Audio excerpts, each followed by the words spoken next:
Bonjour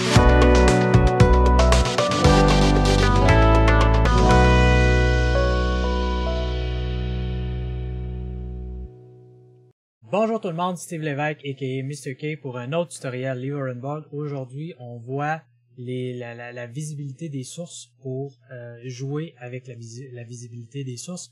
Donc on y va tout de suite. Donc on va s'agrandir un petit peu. Donc dans notre ça vous vous souvenez nos changements de scène. Nous ce qu'on va venir faire, on a des une source image, on va jouer pour l'instant sur la source image. Donc on va créer un nouveau bouton. Donc on clique droit, on fait un nouveau bouton, on reclique droit et on fait ajouter des commandes. Donc je veux faire changer la visibilité de la source. Donc on va aller dans Source Change Visibility. Si jamais vous la trouvez pas dans la liste, ce que vous pouvez faire aussi, c'est faire une recherche. Donc, par exemple, je fais une recherche pour VIS, pour Visibility. Il me donne toutes les options de visibilité. Donc, on peut faire une visibilité de source, on peut faire une visibilité de filtre, ou on peut faire un Matte Pull Filter Visibility. Donc, on va chercher l'information du filtre. Est-ce qu'il est on ou il est off?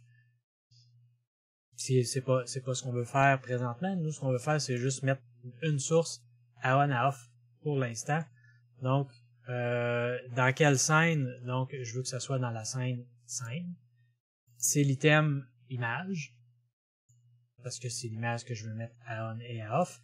Et si je la mets à false, ça va la mettre à off. On veut pas qu'il y ait de délai, donc que ça soit instantané quand on le fait. On fait done. On va venir ouvrir notre Stream Deck. Je m'excuse, ça bug. J'ai oublié de l'ouvrir avant le début. Donc on rouvre notre petit Stream Deck.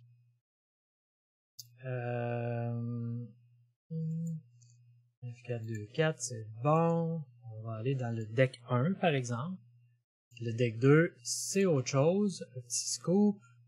Donc, c'est on a oublié de mettre un petit nom. On va faire change text. On va mettre off. Fait que done. J'ai mis off. Fait que là, je la mets à off. Puis on voit, il y a gardé les transitions qu'on a mis l'autre fois. Là, si je fais on off, ça fait rien. Est-ce qu'on l'a dit? Mets-la à off. Si je fais la même chose, puis que je lui dis, je le mets à on, mais quand elle est à off, on fait done et done again. Très important, faire 2 fois le done. Sinon, la commande n'est pas prise en ligne de compte.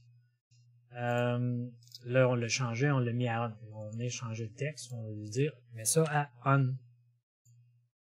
On fait done. Donc, il l'a mis à on. Si je viens la refermer manuellement, je viens réessayer, il la remet à on. Sauf que là, il fait pas rien d'autre. Ce qu'on peut faire aussi, ouais, c'est ça, edit commande. Dans notre visibility, on peut mettre un toggle. Donc, il va jouer avec le on ou le off, tout dépendant comment est-ce que la source allait. Donc, on fait done, done again. Maintenant, si je fais ce qui est on-off, il va faire un on-off à toutes les fois que je pèse dessus. Là, il y a la transition, c'est sûr, mais vous comprenez le principe. Donc, ça, c'est pour changer nos transitions, pas nos transitions, la visibilité d'une source. Donc, avec Lever and Bug, on peut contrôler quelle source est visible ou pas. On peut lui mettre des délais. On pourrait lui dire, ben, tu sais, par exemple, on va vous donner un exemple que ça soit assez flagrant que ça fonctionne. On met un délai de 2 secondes, donc 2000 millisecondes pour 2 secondes. Quand je vais appuyer sur le bouton, on voit qu'il fait le timer, il attend 2 secondes, puis après il fait le changement. Donc ça c'est quelque chose qui peut être fait aussi, se rajouter un temps d'attente avant d'exécuter l'action, qui est nécessaire tout dépendant des fois à ce qu'on veut faire. Donc, c'était tout pour aujourd'hui. la visibilité des sources qui est contrôlable via l'URL board. Et moi, je vous dis à une prochaine vidéo.